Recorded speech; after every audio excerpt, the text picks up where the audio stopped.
समाजामध्ये काही लोकं किती नालायक असतात हे जर बघायचं असेल, तर आपल्या घरातील एखाद्या महिलेच्या बरोबरती तुम्ही बाहेर जा, तुमच्या लक्षात येईल किती लोकं वकवकल्या नजरेनं बघत असतात.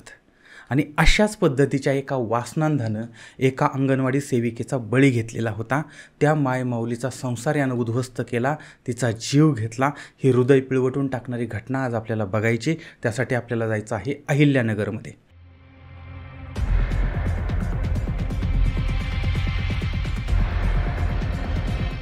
अहिल्यानगर आहे त्या ठिकाणचं चिंचोडी पाटील नावाचं गाव आहे.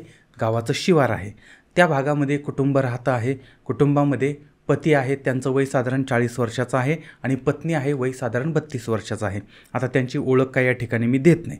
तर काही वर्षापूर्वी या दोघांचं लग्न झालेलं आहे, सुखाने संसार चालू आहे. मग काही माध्यमातून अशी पण माहिती येते की यांना 2 सोन्यासारखी मुलं आहेत. पण पती पत्नी यांचा संसार चालला आहे आणि पत्नी ज्या आहेत त्या गावातीलच मारुतीवाडी या भागामधल्या अंगणवाडीमध्ये सेविका म्हणून काम करतायत. सगळं काही सुरळीत सुरू होतं, सगळं काही आनंदाने चालू होतं. पत्नी रोज सकाळी उठायची, त्यानंतर घरातलं आवरायची आणि अंगणवाडीमध्ये कामाला जायचे. आणि या पती पत्नींचं अशा पद्धतीनं जीवन चालू असतानाच यांच्या जीवनामध्ये एक अत्यंत दुःखद आणि अत्यंत भयंकर अशी घटना घडली. तारीख आहे 24 ऑक्टोबर 2024, वार होता गुरुवार. सकाळची वेळ आहे. पती पत्नी सकाळी उठलेले आहेत, आपापलं आवरलं आणि कामावरती निघून गेले. संध्याकाळ झाली, पती कामावरून घरी आले, पण घर बंद होतं. पत्नी घरी आलेली नव्हती आणि त्यावेळेस मग त्या पतीनं काही काळ वाट बघितली. त्यानंतर आजूबाजूला विचारपूस केली, कोणाला काही माहिती आहे का किंवा कोणाकडे पत्नी गेली का वगैरे. सगळीकडे माहिती घेतली, पण पत्नीचा काहीही तपास लागला नाही. आता गावात विचारपूस केली तरीही पत्नीचा काही तपास लागला नाही. मित्रमैत्रिणी, ओळखीचे नातेवाईक वगैरे मंडळी, पण कुठंही ती पत्नी नव्हती. अखेर शेवटी मग गावातली मंडळी आणि पती जे आहेत ते अंगणवाडीच्या दिशेनं गेले आणि त्या ठिकाणी पाहिलं तर अंगणवाडीला कुलूप लावलेलं होतं, बाहेरून बंद होती. त्यानंतर आता ही महिला गेली कुठं हा सगळ्यांना प्रश्न पडला होता. आणि अंगणवाडी बंद असल्यामुळे आता काही लोकांनी मग आतमध्ये डोकावून बघितलं, तर डोकावताना धक्कादायक दृश्य दिसलं की अंगणवाडीमध्ये रक्ताचे डाग दिसून येत होते आतमधल्या खोलीमध्ये.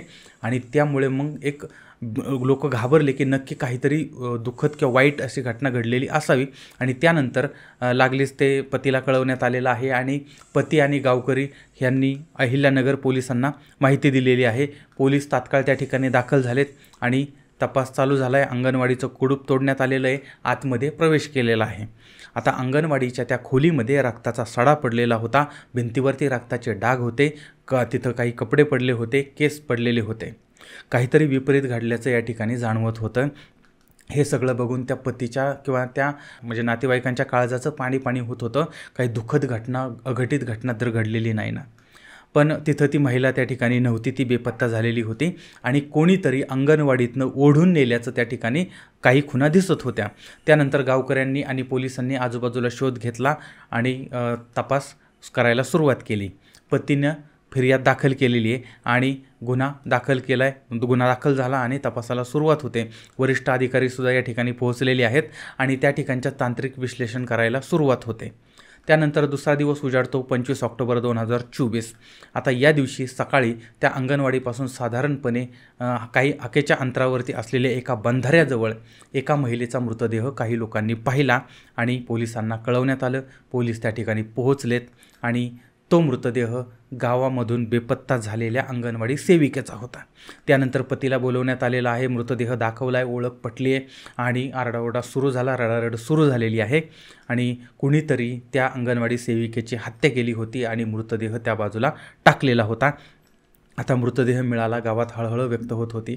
एका अंगणवाडी शिक्षिकेची हत्या कुणी केली आणि का केली हा मोठा प्रश्न होता.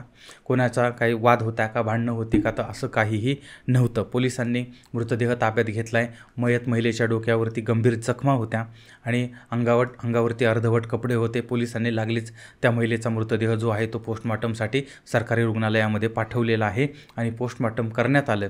त्यानंतर आता मारेकरी कोण असावा याचा शोध सुरू झालेला होता. अंगणवाडीच्या खोलीमध्ये आणि मृतदेह सापडला त्या ठिकाणी मारेकऱ्यांनी कोणताही पुरावा मिळून येणार नाही अशा पद्धतीची तजवीज केलेली होती. त्यावेळेस त्या पतीनं असं सांगितलं की पत्नीचा मोबाईल गायब झालेला आहे. त्यानंतर पोलिसांनी त्या पत्नीच्या मोबाईलवरून काही तांत्रिक माहिती काढली होती, कॉल डिटेल्स काढल्या होत्या, लोकेशन काढलेलं होतं. आता शेवटचं लोकेशन अंगणवाडीमधलंच होतं. त्यानंतर फोन बंद होता. आता कॉल डिटेल्समध्ये कॉल नंबरची सुद्धा माहिती घेतलेली होती. त्यावेळेस शेवटचा कॉल जो आहे तो एका अनोळखी व्यक्तीला केल्याचं समोर आलेलं होतं आणि मग त्या व्यक्तीची सुद्धा माहिती काढली. तर ती व्यक्ती गावामध्येच राहणारी निघाली. नाव होतं सुभाष बंडू बर्डे, वय वर्ष साधारण 25च्या आसपासचं आहे आणि हा त्या भागातीलच राहणारा होता. मग पोलिसांनी त्याचा शोध घेतला. शुक्रवारी संध्याकाळी त्याला ताब्यात घेण्यात आलं आणि त्याच्याकडून कसून तपास केला. सुरुवातीला त्यानं मी अंगणवाडीमध्ये मुलीला घ्यायला गेलो होतो आणि नंतर मला काहीच माहीत नाही असं सांगितलं. पण पोलिसांना त्याच्या बोलण्यामध्ये तफावत जाणवत होती, त्यामुळे त्याच्यावरचा संशय अधिक बळावला. त्यानंतर पोलिसांनी पोलिसी खाक्या दाखवला आणि पोलिसी खाक्या दाखवताच विचारपूस करताच मग धक्कादायक असा खुलासा झाला होता. यानंच त्या अंगणवाडी सेविकेची हत्या केलेली होती. आता हे जे प्रकरण आहे ना, ते प्रकरण तळपायाच्या मस्तकात नेणार आहे.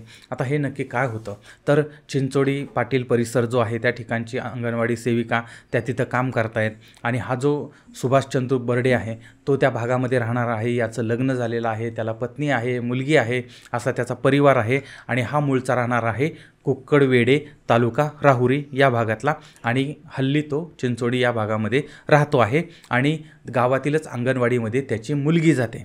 आता अनेक वेळा तो मग त्या मुलीला नेण्यासाठी वगैरे किंवा त्या मुलीचं साहित्य जे आहे ते नेण्यासाठी तो त्या ठिकाणी जायचा. त्यामुळे अंगणवाडी सेविका आणि या सुभाषची ओळख होते. पण याची नजर मात्र चांगली नव्हती. 24 ऑक्टोबर 2024 रोजी अंगणवाडी सेविका अंगणवाडीमध्ये होत्या आणि त्यांनी सुभाषला फोन केला होता आणि अंगणवाडीमध्ये मुलांचं जे आहार आहे तर तो नेण्यासाठी त्यांनी त्याला फोन केला होता की तुम्ही या आणि मुलीचा जो आहार होता सरकारी तो घेऊन जा. त्यानंतर आता हा त्या ठिकाणी गेला. पण यावेळेस अंगणवाडी सेविका एकट्याच होत्या आणि त्यावेळेस कोणीही तिथं नव्हतं, मुलं वगैरे गेलेली होती आणि यावेळेस सुभाष तिथं पोहोचला आहे आणि त्याच्या मनामध्ये नको ते विचार यायला लागले होते आणि त्यानं त्या महिलेशी जवळीक साधण्याचा प्रयत्न केला. त्यावेळेस अंगणवाडी सेविकेनं त्याला प्रतिकार केला आहे. पण या नराधामानं त्यांच्यावरती अत्याचार करण्याचा प्रयत्न केला. प्रखर विरोध झाला. याच्यामध्ये प्रचंड झटापट झाली आणि या झटापटीमध्ये आरडाओरडा झालेला आहे. पण आजूबाजूला दुर्दैवाने कुणीही नव्हतं. आता या दोघांच्या झटापटीमध्ये या नराधामानं रागानं अंगणवाडी सेविकेचं डोकं जोरानं त्या भिंतीवरती आपटलं. त्या रक्तबंबाळ झाल्या आणि सगळीकडे रक्त सांडलं होतं आणि रक्ताच्या थारोळ्यामध्ये त्या पडल्या. त्यानंतर बेशुद्ध पडल्या. यावेळेस पुन्हा त्यानं त्यांचं डोकं जे आहे ते भिंतीवरती आपटलं. प्रचंड रक्तस्राव झाला आणि त्यांचा जागीच मृत्यू झाला. त्यानंतर त्यांचा मोबाईल त्यानं बंद केला आणि मृत्यूनंतर शांत डोक्यानं म्हणजे या खुनानंतर शांत डोक्यानं मृतदेह ठिकाणी आता कोणत्या ठिकाणी लावायचा याची शक्कल त्यानं लढवली. त्यानं सुरुवातीला काही वेळ मृतदेह तसाच अंगणवाडीमध्ये सोडून दिला.